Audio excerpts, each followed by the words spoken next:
सुप्रभात बच्चों, आज मैं आपको संस्कृत में संधि के प्रकार के बारे में बताऊंगी। पिछले वीडियो में मैंने आपको संधि के प्रकार के बारे में बताया था कि संधि के कितने प्रकार होते हैं। तो संधि के 3 प्रकार होते हैं, स्वर संधि, व्यंजन संधि और विसर्ग संधि। तो इन सबों का मैंने परिचय दिया था पिछले वीडियो में, और आज की वीडियो में मैं आपको स्वर संधि के बारे में बताऊंगी और स्वर संधि के कितने भेद होते हैं और इनके भेद को मैं विवरण करके आपको आज समझाऊंगी। तो चलिए सबसे पहले हम देखते हैं दीर्घ संधि किसे कहते हैं। अब हम देखेंगे दीर्घ संधि किसे कहते हैं। तो यदि आ, छोटी, बड़ी, छोटा ऊ, बड़ा ऊ तथा री और री के बाद समान स्वर आए तो उनके स्थान पर दीर्घ आ, दीर्घ ई, दीर्घ ऊ तथा री ही शेष रहते हैं। इसे ही हम क्या कहते हैं, दीर्घ संधि कहते हैं। तो चलिए हम इसी उदाहरण के द्वारा देखते हैं। जैसे है यहाँ हिम जोड़ अंशु। तो यहाँ पे क्या कहा गया है, जब भी किसी पहले शब्द के का अंतिम पद हम देखेंगे और दूसरे शब्द का पहला पद, तो यहाँ पहला शब्द का अंतिम पद क्या है, म है, और यहाँ पे क्या है, दूसरे शब्द का पहला पद क्या है, अ है। यानी कि म में अ स्वर है और ये जो है प्लस के बाद यहाँ पे जो अ है वो ऑलरेडी एक स्वर है। यानी कि जब समान स्वर जब मिलते हैं तो क्या हो जाता है, उसमें आ की मात्रा होती है, यानी कि दीर्घ स्वर में वो परिणत हो जाता है। यानी कि यहाँ अ है और यहाँ भी अ है, तो दोनों मिलकर के क्या हो गया, आ बन गया। जैसे यहाँ हिम जोड़ अंशु, तो दोनों मिलकर बन गया हिमांशु। ठीक है, यानी कि अ और अ मिलकर के आ बना। अब नेक्स्ट है, देखिए गिरी जोड़ ईसा। तो इसमें क्या है, पहले शब्द का अंतिम पद क्या है, ई है, इसमें ई स्वर है, और दूसरे शब्द का पहला पद जो है वो क्या है, बड़ी ई की मात्रा है। यानी कि छोटी ई और बड़ी मिलकर के क्या बन जाएंगे, बड़ी ई की मात्रा।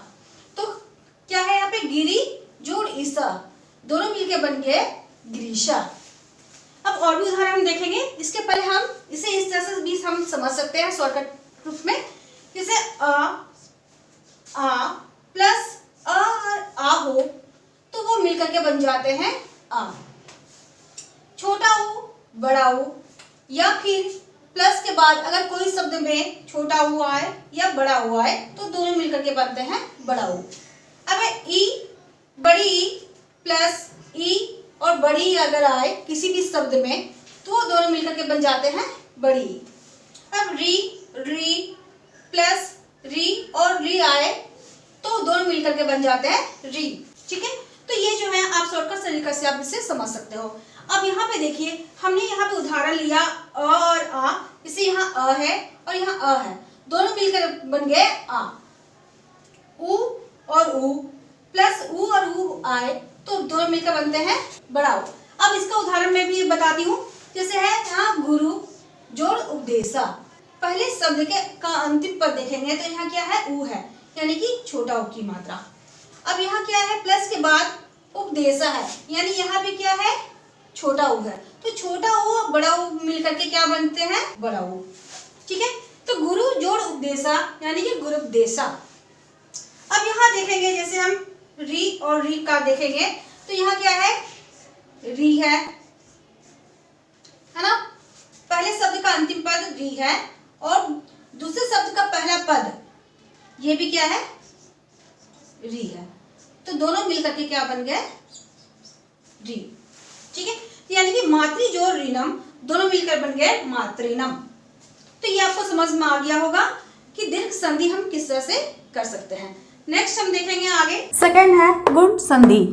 तो यदि आ के बाद ई आए तो उनके स्थान पर ए, और ऊ आए तो उनके स्थान पर ओ, तथा री और री आए तो उनके स्थान पर अ हो जाता है। ठीक है, जैसे कि मैंने आपको पहले भी बताया था कि फर्स्ट शब्द के लास्ट पद और सेकंड शब्द का फर्स्ट पद हमें देखना है कि उसमें कौन सा स्वर है। तो इसमें क्या लिखा हुआ है कि अगर आ के बाद ई आए, आ के बाद ई आए तो ए हो जाते हैं, और अगर आ के बाद री और री आए तो अर हो जाता है, और आ के बाद उ और उ आए तो ओ हो जाता है। ठीक है, तो ये गुण संधि है। तो इसको उदाहरण के साथ मैं आपको बताऊंगी। जैसे यहाँ पे मम जोड़ इच्छा, मम है और इच्छा, तो हम यहाँ पे देखना हमें कि फर्स्ट शब्द का लास्ट पद इसमें क्या है, म है, तो म में कौन सा स्वर जुड़ा हुआ है, अ प्लस, अब इसमें क्या है, इसका फर्स्ट पद देखना है, तो इसमें क्या है, ई है। अब यहाँ पे देखिए कि क्या हम यहाँ पे लिखा हुआ था अ प्लस ई, तो अ होना चाहिए या ई हो प्लस के बाद, तो क्या बन जाता है, ए हो जाता है, ए। तो हम इसे जोड़ कर देखेंगे, मम, मम। अब अ और ई मिलकर के ए हो जाता है, तो अ और ई मिलकर के ए हो गया, तो में अक्षा, ये मिलके बन गया ममेक्षा। नेक्स्ट है महाजोड़ उदया, तो यहां भी हमें देखना है आ है, यानी कि इसका स्वर आ है और इसका उ है। तो यहां पे देखिए आ जोड़ उ, ठीक है, यानी कि फर्स्ट शब्द का आ है लास्ट पद और सेकंड शब्द का उ है स्वर, तो आ और उ मिलकर के क्या बन जाते हैं, ओ, ओ। तब यहां पे हमें क्या करना है, महा जोड़ उदया। अब क्या है, आ और ओ मिलकर के क्या बन गए, ओ, तो महो दया, ये क्या बन गया, महोदया। अब नेक्स्ट है सप्त जोड़ ऋषि, यहां त में कौन सा स्वर छिपा हुआ है, अ, और ये क्या है, री। अब यहां देखिए अ और री मिलके क्या बन जाते हैं, अर, तो यहां पे क्या हो जाएगा, सप्त और अ और री मिलके क्या बन गए, अर, तो यहां क्या बन जाएगा, सप्तऋषि। ठीक है, तो ये आपको समझ में आ गया होगा। अब हम नेक्स्ट देखते हैं। नेक्स्ट है आपका वृद्धि संधि, तो यदि आ के बाद ए आने पर उनके स्थान पर ए हो जाता है, तथा ओ और औ आने पर उनके स्थान पर औ हो जाता है। ठीक है, यानी है कि अगर फर्स्ट शब्द पहला शब्द के अंतिम पद में आ या आ हो, या फिर ओ और ओ हो, दूसरे शब्द के फर्स्ट पद में पहले पद में ए या ए हो या ओ और औ हो, तो क्या हो जाता है, औ बन जाता है। जैसे हमने उदाहरण लिया है यहाँ पे, उसके पहले हम ये जान जाते हैं। जैसे आ और आ हो और प्लस के बाद ए या ए हो स्वर, तो ये दोनों मिलकर के ए बन जाते हैं। यदि पहले शब्द के लास्ट पद में अ या आ हो, दूसरे शब्द के पहले पद में ओ या औ हो, तो दोनों मिलकर के क्या बन जाते हैं, औ बन जाते हैं। जैसे यहाँ एक उदाहरण है, जैसे यहाँ सदा जोड़ एव, तो इसमें क्या है, कौन सा स्वर है, आ, इसमें कौन सा स्वर है, ए, तो ये दोनों मिलकर क्या बन जाते हैं, आ जोड़ ए, तो आ जोड़ ए क्या बन जाता है, ए। तो यहाँ पे क्या है, सदा, तो जैसे कि यहाँ पे हमने देखा आ और ए मिलकर के ए बन जाते हैं, तो आ और ए मिलकर के ए बन गए, और व दोनों मिलकर हो गए सदैव। अब नेक्स्ट महाजोड़ औषधम, तो इसमें कौन सा स्वर है, आ, इसमें कौन सा स्वर है, औ, तो दोनों मिलकर क्या बनते हैं, आ जोड़ औ, दोनों मिलकर औ बनते हैं। तो यह है महाजोड़ औषधम, तो क्या बन जाएगा, महोषधम।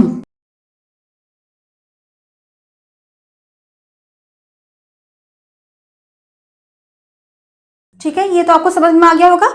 अब हम नेक्स्ट देखते हैं। नेक्स्ट है हमारा यण संधि, तो यदि यी, ई, उ, री और री तथा री के बाद कोई असमान अर्थात इनसे अलग स्वर आए, तो इनके स्थान पर क्रमशः य व र ल हो जाते हैं। ठीक है, अर्थात इस तरह से आप समझ लीजिए, जैसे ई और ई है और प्लस के बाद कोई इनसे अलग कोई स्वर आए तो ये य में चेंज हो जाता है, और यदि उ और उ के बाद कोई इनसे अलग स्वर आए तो वो व में बदल जाता है। और ये री और री तथा प्लस के बाद कोई इनसे अलग स्वर आए तो ये र में बदल जाता है, और री के बाद अगर कोई इनसे अलग स्वर आए तो वो ल में बदल जाता है। जैसे यहाँ दो उदाहरण मैंने लिया है जिसके द्वारा मैं आपको बताऊंगी। जैसे प्रति जोड़ उवाचा, तो इसमें कौन सा स्वर है? ई। इसमें कौन सा स्वर है? उ। यानी कि ई अलग स्वर है और उ अलग स्वर है, यानी कि ई के बाद कोई इससे अलग स्वर आए तो ये मिलकर क्या बन जाता है? ई और उ। यहाँ देखिए, ई और इससे कोई अलग स्वर आए तो ये उ जो है वो अलग स्वर है, तो वह दोनों मिलकर के क्या बन गए? य। तो यहाँ पे देखिए कैसे हुआ, ये प्रति है तो प्र हो गया, ये जो त है वो आधा त में चेंज हो गया तो पर्त, और य हो गया तो यू उ जो है, ठीक है, तो क्या लगे? उ और वाचा, तो मिलके बन गया प्रतिवाचा। अब नेक्स्ट है वधु जोड़ ऐसा, तो इसमें कौन सा स्वर है? उ। इसमें कौन सा है? ए। यानी कि उ के बाद कोई भिन्न स्वर आया तो क्या बन गया? व। तो यहाँ पे देखिए वधवेशा हो गया, तो वधवेशा कैसे बना? तो वधु यानी कि उ और ए, उ और ए मिलके क्या बन गया? व। तो यहाँ पे देखिए जब उ से स्वर अगर हम इससे निकाल लेंगे तो ध जो है वो आधा हो जाता है, तो वध और उ और ए मिलकर के क्या बन गया? व। और ये जो ए है वो ए हो गया और शा, तो मिलके बन गया वधवेशा। ठीक है, नेक्स्ट है हमारा अयादी संधि। तो इसे देखिए, ए ओ के बाद यदि कोई भी स्वर आए तो उनके स्थान पर क्रमशः ऐ, आओ, आए और आओ हो जाते हैं। ठीक है, इसे इस तरह भी समझ सकते हैं, जैसे ए के बाद कोई भी अगर स्वर आए तो वो आओ में बदल जाता है, और अगर ए के बाद कोई भी स्वर आए तो वो आय में बदल जाता है, और अगर ओ के बाद कोई भी स्वर आए तो वो औ में बदल जाता है, औ और कोई भी स्वर आए तो वो आओ में बदल जाता है।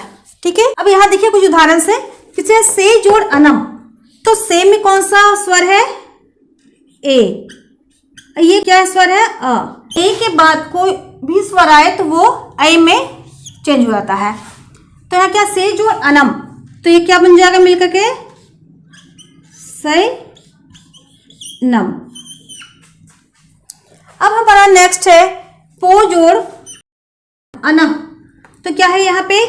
ओ स्वर प्लस अ स्वर, यानी कि ओ और कोई भी स्वर आए तो ओ और कोई भी स्वर आए तो क्या मिलके बन जाता है? औ। औ, तो क्या पे बन जाएगा? पो जोड़ अनम, तो क्या बन जाएगा? पवना।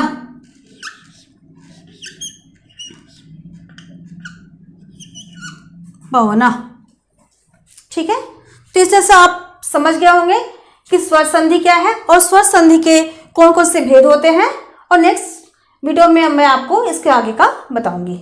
Thank you.